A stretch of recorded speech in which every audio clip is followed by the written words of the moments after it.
This is the Body Wise podcast. Thank you for joining Laura and Cristina for another intimate exploration of collective wisdom.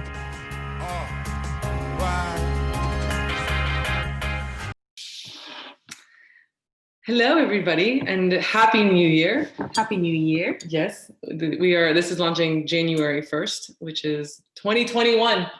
Finally. And it marks the 1-year anniversary of Body Wise podcast. We're just talking about that we could not have known when we launched Body Wise January last year.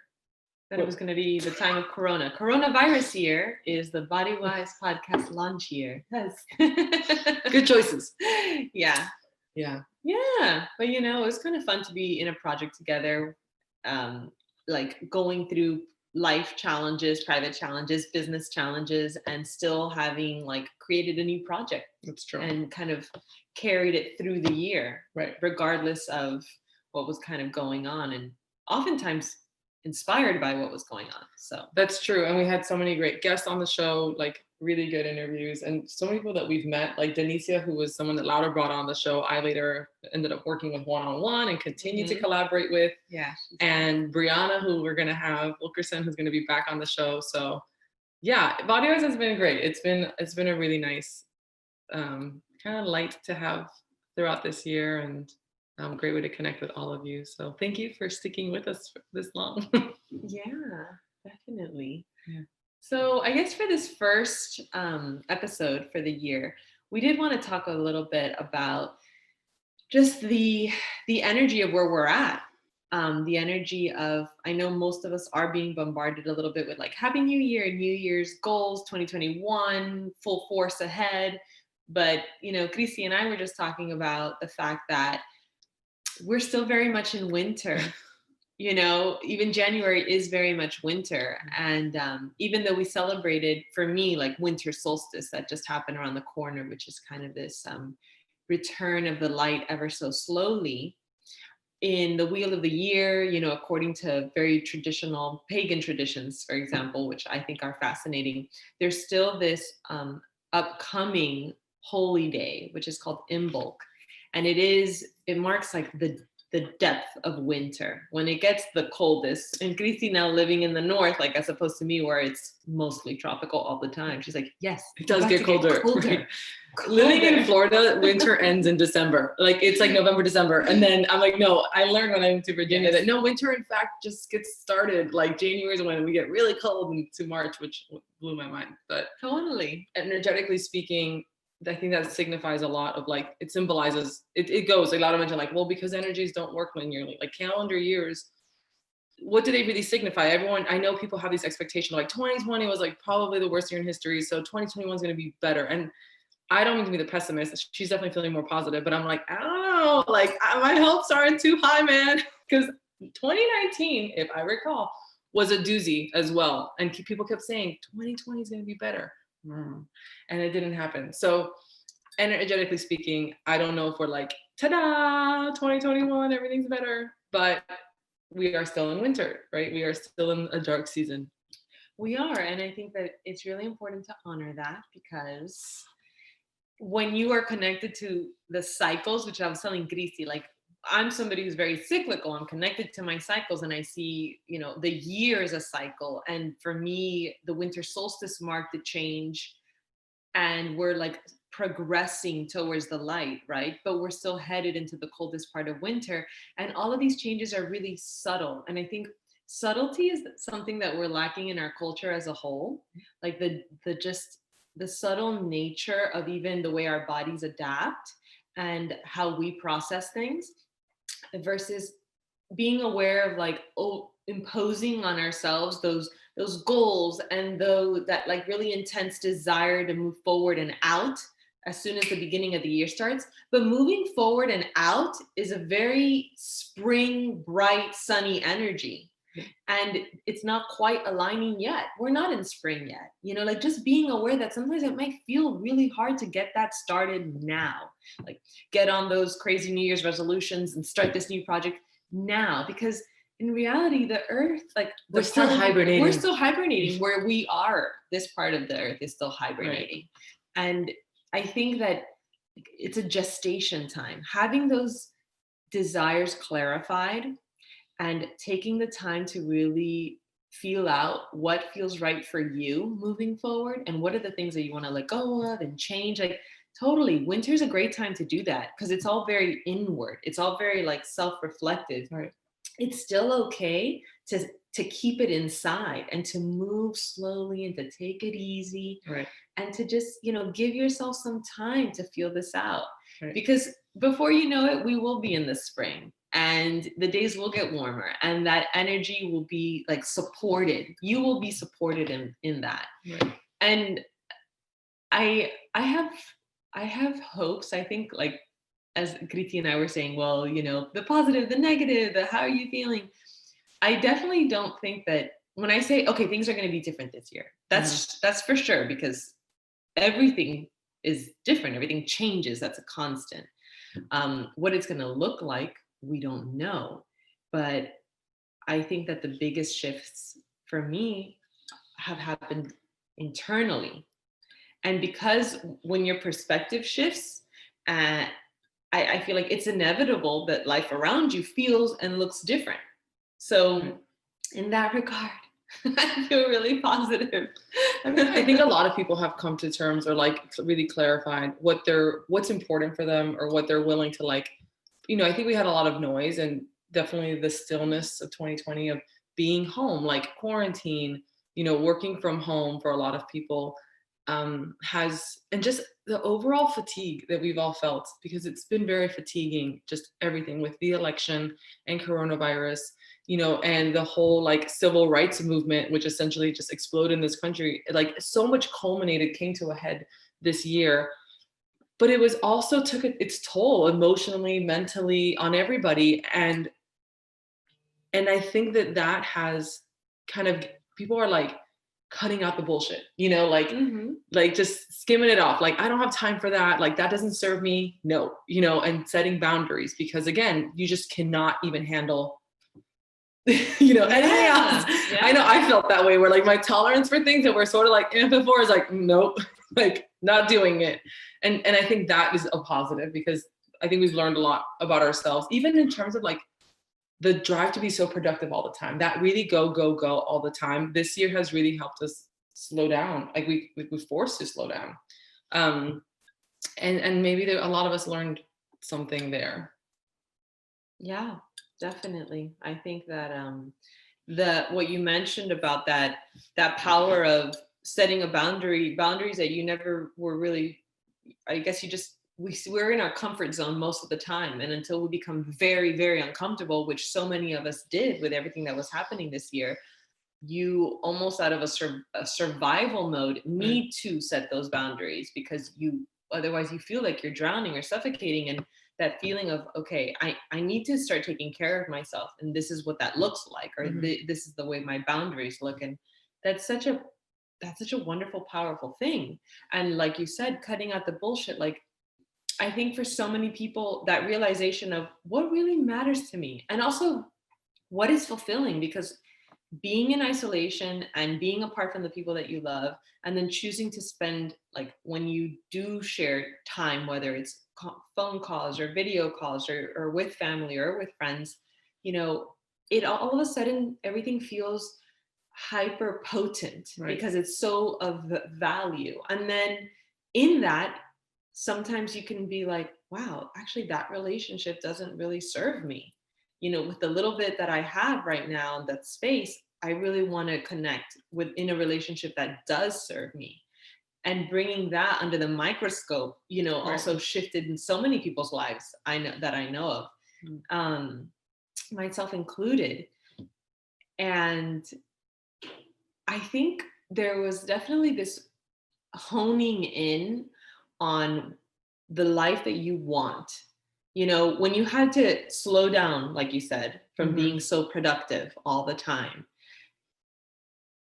it kind of gives you a second to think about, what is it that I actually want? Because I've been doing and doing and doing. And how do I actually feel about what I'm doing?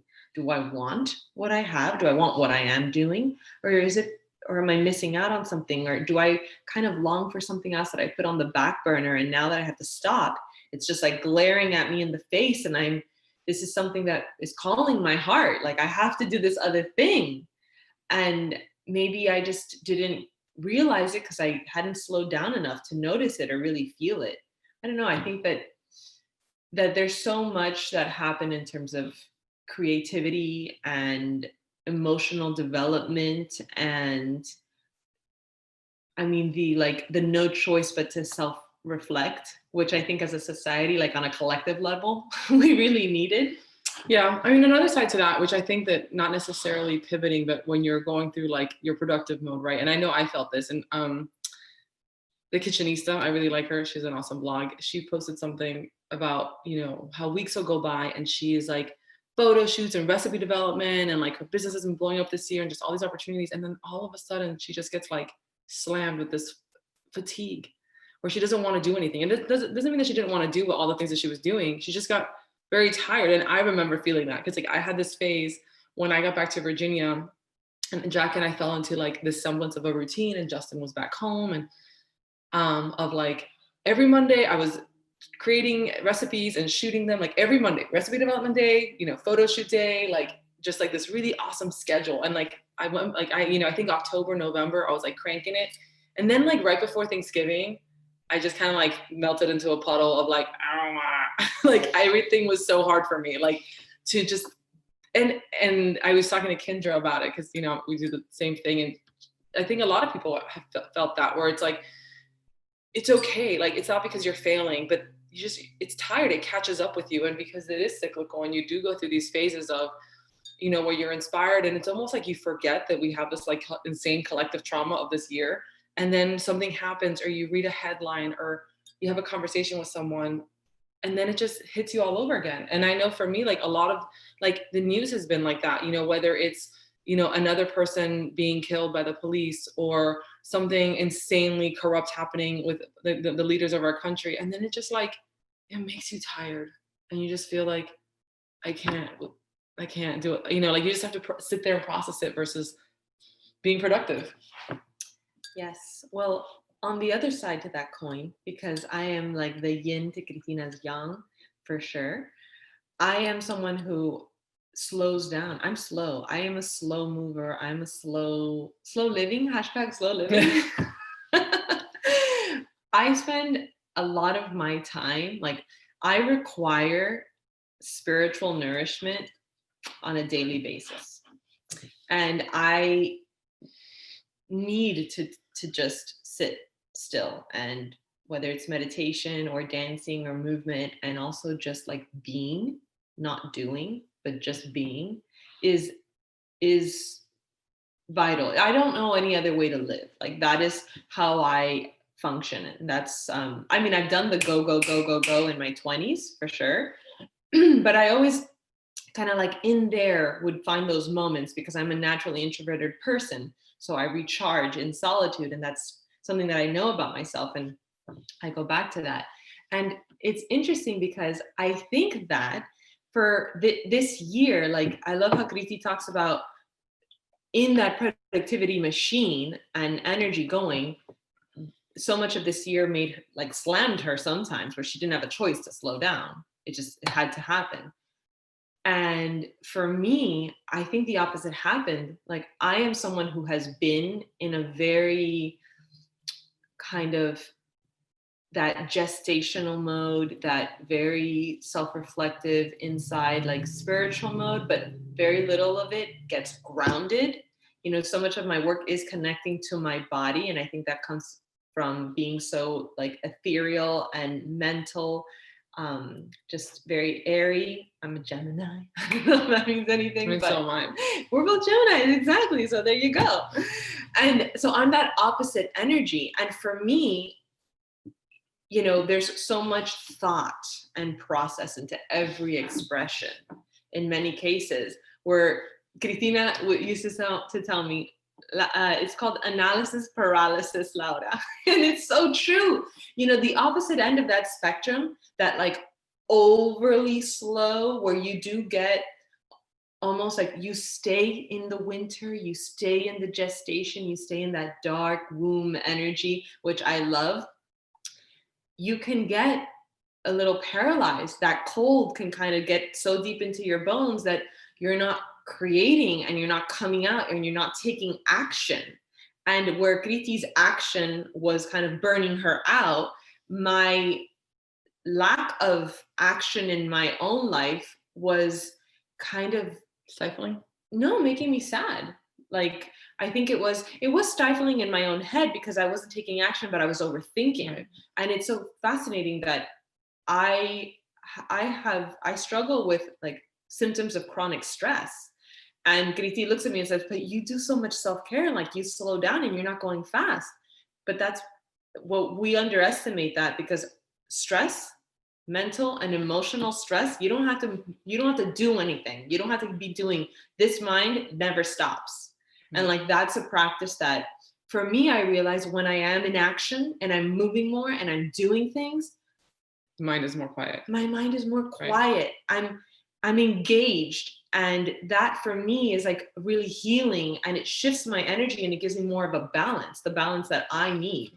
Well, I think a lot of people can relate to that, to feeling that, right? That why do I feel so stressed out, or why do I feel so tired when I have been home, when I have slowed down, and they're maybe judging themselves, those listening, because I think that comes with our culture doesn't support that. Totally. Right? Doesn't acknowledge that, yes, maybe you've been home, working from home, maybe you've been wearing your pajamas all day, but you're still stressed out and your body is still feeling it, pain, right? And so there's that, but why, and I think a lot, I think we've talked about this a lot on the podcast, but since it's our 1 year anniversary, it's great to circle back to this.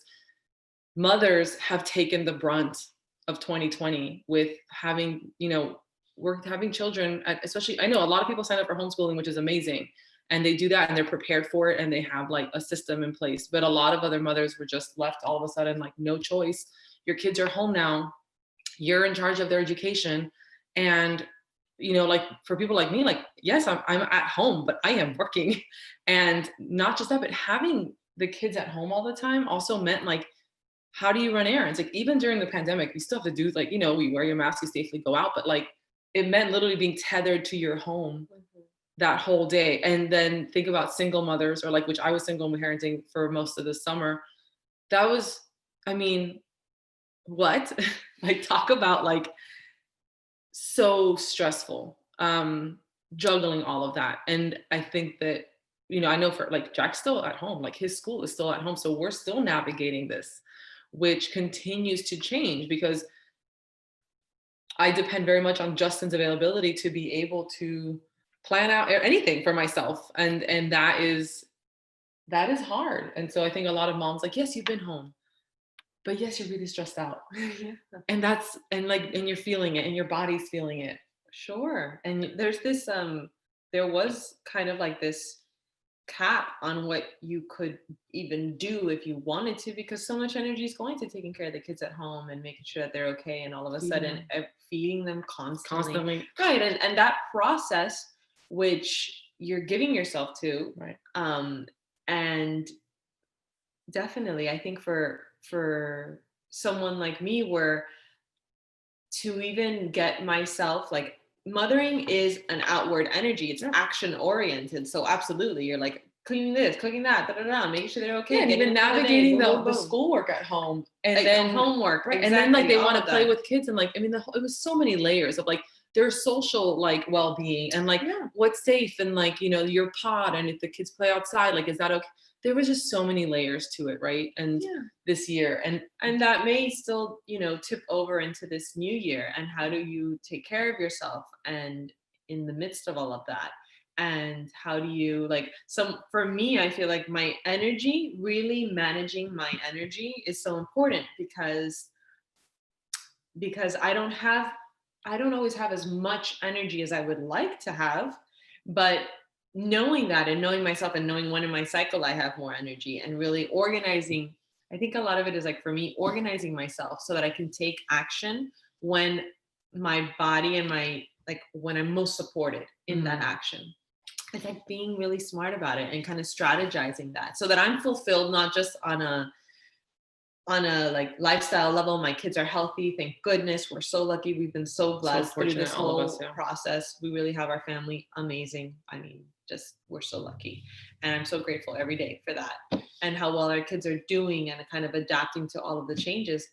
And just, you know, taking it one day at a time like that. Just how, you know, what does today feel like and what can I do that feels good? And also making sure that I'm taking care of myself, like going to sleep. Like it's the simple little things. I realize, heck, Laura, you're home, you're doing all this stuff, you're processing. Like, why are you so freaking stressed out? Also, do the things. If it's so hard to control those thoughts, but let me do the things that actually support me in feeling better, which is getting to bed early, eating good food, and like moving some. Even like those three things. Go on a walk. I just realized qigong. I started doing qigong with my friend Mary. It was an amazing program. And just that, like a little qigong in the morning, and it helps quiet my mind in this way that, just being present. I think that's so important for us. And it's so hard, especially when you're not out and about. You're like indoors.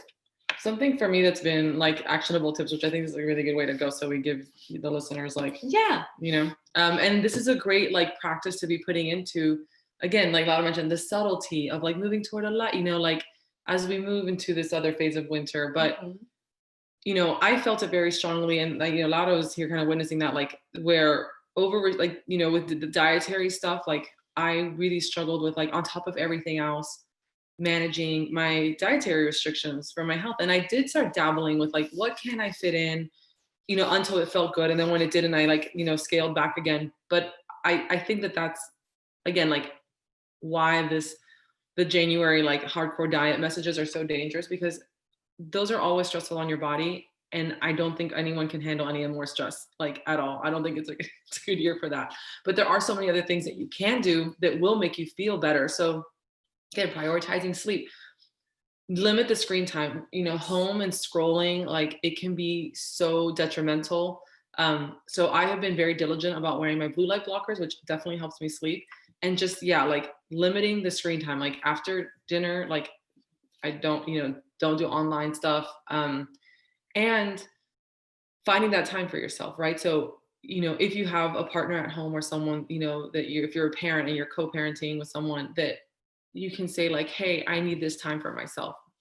Especially if there's kids at home. Because Justin comes home from work, but I'm sorry, you've been in a building with adults all day. Like, you know, like tag, I'm out. Like, you know, and I will just like go to my room or go for a walk. Like now it's been harder because of the winter up in Virginia, but any day that's somewhat sunny and not super freezing, I will go walk, because getting out, getting vitamin D, getting sun, staying active has been a challenge. And especially as it gets colder up north, you just don't want to. And I get it. Like, I don't even want to go to the gym. The Planet Fitnesses are open where we are, and I signed up because that's like where I've been going, because they're all careful. And I've noticed that as it gets colder, I don't even want to go there. Like I start losing, but I notice that when I don't do it, when I don't move my body, everything just starts crumbling. My mood, my sleep, all the things. And for a homebody like me, if you absolutely do not want to leave your house, put on some music and dance. And you can definitely dance. You can go into your room if your partner is going to take care of the kids and you just want like that one quiet space. And, you know, you don't even need a lot of space for dancing, or even just stretching, or even just like moving intuitively. For me, the most powerful things are to put music on, and literally, like if I'm really drained, I will bring energy to myself. Like with my hands, I could just cup it in the air, and I imagine like infusing myself to refill myself. So often moms, you know, no one else is kind of refilling us with that nourishing energy. You can do it because it's all around you. And once you just feel your body and you bring that energy towards yourself, you can do it. I mean, it is an easy stuff. Like where you can make something easier, make it easier. Like one thing that I've started doing, which especially with Jack home all the time, you know, I've definitely started incorporating things into our life that make mealtime easier for me that I never used before. Cause you know, guys, you know how I am. Like I love to cook, and I usually never get fatigued in the kitchen, but I started to, because having to cook, like for Jack and Justin, all the time. And so, and I've just started leaning on, if I can find a good whole food product, even if it's like frozen or whatever, like Jack loves these Brazzi bites. They're like the pão de queso, the Brazilian cheese bread made with cassava. He loves those things. And they have them in little pockets filled with bean and cheese.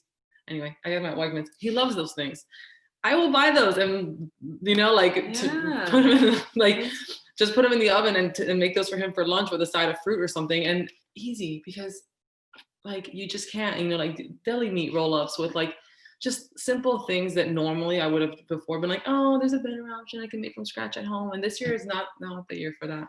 Something else I found really kind of recently, reinvigorating, was I was noticing my skin was feeling kind of shabby and the stress, the hormones, whatever. And I bought this a clay mask, and I never do masks, but it's like the quintessential self-care thing. And I will put the mask on in the evening, wash my face, put the mask on, and I might, put on one of my shows. Or I don't watch a lot of TV before bed. I don't usually, but if I am gonna have that once a week weekend day to myself, movies, I'll put it on and then I'll watch it the whole time with the mask, so I don't really have to think about it. And then just washing it off and putting a nice cream before I go to bed just felt like that extra step. Right. I mean, it's something so simple, and I remember I might have scoffed at that idea, oh, a weekly mask, okay, whatever. But now actually doing it a couple times, it's oh, maybe it's just in my mind, but I'm I feel a little glowy, and that makes my heart a little twinkly. Yeah. Well, I've embraced the curly hair and the whole curly hair routine, which is something that I would have never taken the time to do. I've never taken care of my hair, ever. And also being well, I've got really I'm home, and I'm not, it's slower. I've what am I going to fill that time with, right? More work. And so I do take the time to experiment. And when I do wash my hair, it's a whole process, because you got to do the plopping of this. But I've enjoyed that. And it actually brings me a lot of joy. And even though I'm not going anywhere, when I'm having a good hair day, I'm just all right. Yeah. It makes me happy. I'm absolutely. Even if I'm home. And I think that, that's definitely important. And some people talk about this, even just get dressed. I've been actually wearing makeup, even just when I'm home. Oh my God, that's a new thing for me too. Actually, I'm actually dressed in this looks like pajamas. It's dressed for me. Cristina knows I'm I bought her shoes for Christmas because she was still wearing these topsiders with holes in them. Yes. Holes. Because they're so comfortable. Holes. They're so comfortable.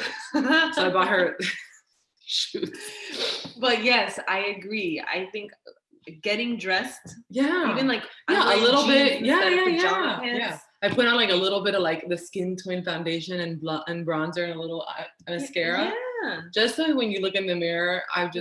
Yeah, it's okay. Yeah, those little things. And I'm telling you, for me, I feel that's magical, because you're getting dressed for life, for something that you want. Eventually we will go out and get out and live and experience and well, that's something that they talk a lot about. I mean, with people who suffer from depression, which we have people in our family who suffer from depression, and I mean, we both dealt ourselves with with it as well. But when you're in that, and I think a lot of people, mental health issues have been very prevalent this year. One little thing, whether it's make your bed, put on mascara, you don't have to conquer the world. You just have to do one thing, clean the window. I don't know, it is the little things. The little things. I love that. Right. It's the little simple things. Right. It's not the gigantic gestures and from now on, huge commitment. Tomorrow I start this. No, it's deciding that for me, it's making my bed every morning. Right. And for me, seeing that clean and organized room, huge difference for me. Right.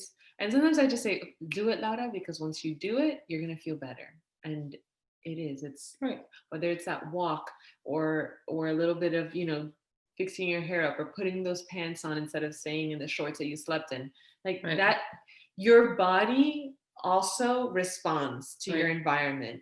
And it's almost telling your body, hey, we're okay. This is, it's a form of self-therapy with these little things. And it's really amazing because it does work. They're so potent. It is so potent. It is so potent. And I think that with these energies and talking about, the cycles that we're going through and how we're still in winter. And although people, in America specifically, love to just new year, new you, and it's January 1st, guys. And like, I know, and I get it. Like if you've decided to do a whole 30 or go do a thing, that's all you. And as long as your headspace is, you know, where it should be, and you're taking care of yourself and you're not adding stress to your life, more power to you. But I think a lot of people, we're just not there, you know, like I don't think any of that would be beneficial. I think the more inward care, the more nuanced, subtle changes, and just kind of bracing for what, you know, like preparing for what's to come. You don't have to brace. Yeah, Preparing for all come what may. The spring of 2021. What will come to fruition this year, because things come to fruition every year, you know. It's just what's going to come to fruition this year in your own life and as a collective, and how you're going to prepare for that in your own life and as a participant of the world. So for me, it's like, it's looking sparkly. It is.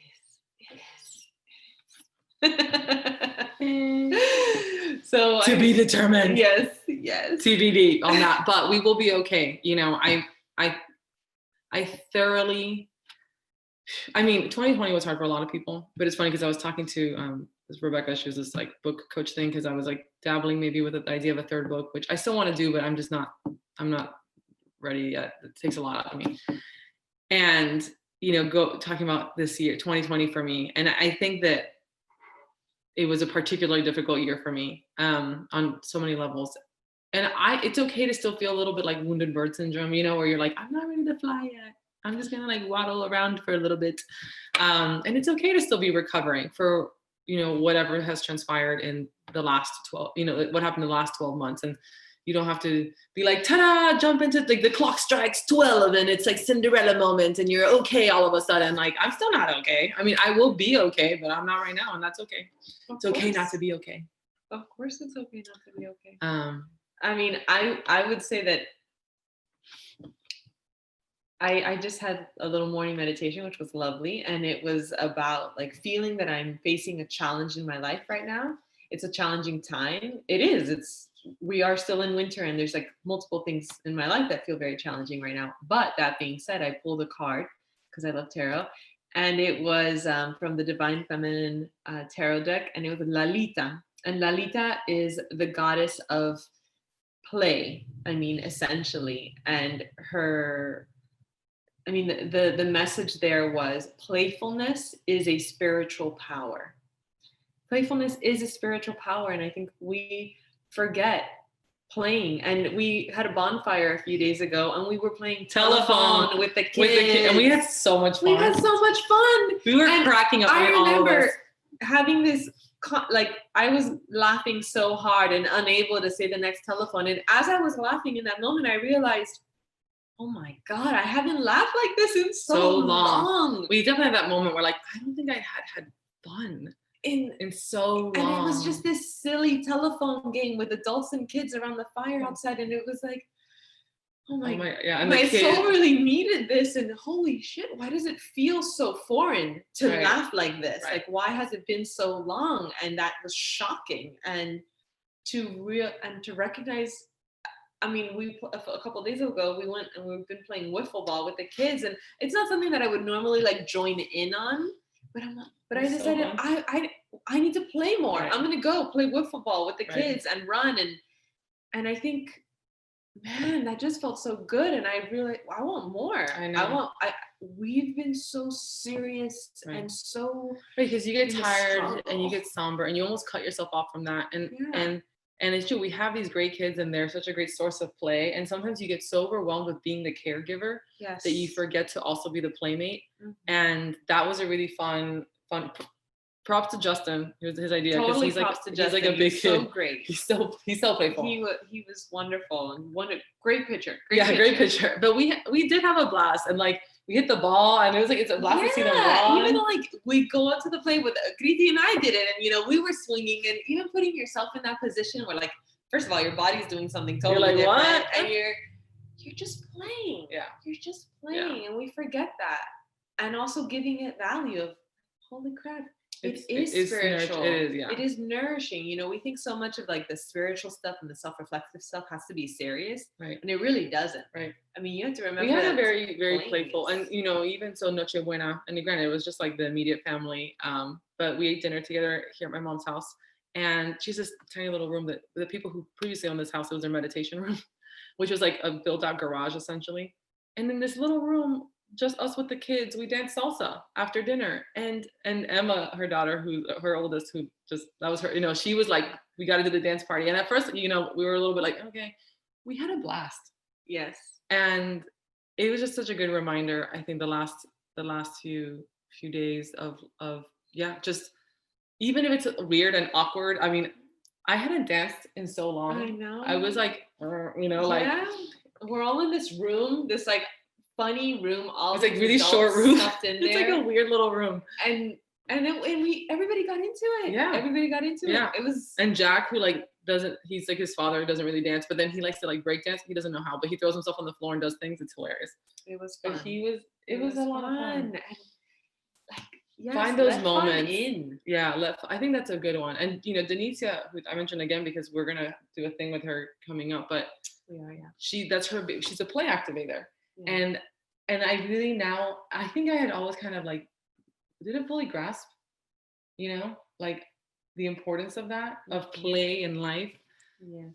But that has definitely been, I think, like the antidote. Like it has felt to what has it is.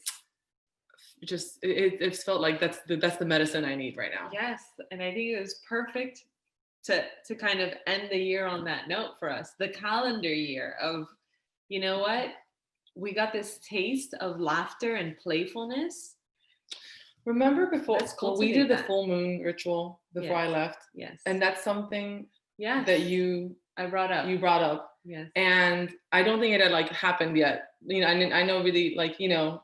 And anyways, so you know, sometimes things come when you least expect it. That's true. And we had like some, what was it? The Jupiter and Saturn. The great conjunction of Jupiter and Saturn, which astrologically speaking is supposed to affect and move things. And yes, totally. Yeah. All right. So we'll leave you with playfulness. Yes. And subtlety. Subtlety, playfulness, and lots of love. Lots of love. Happy New Year, everybody. Happy New Year.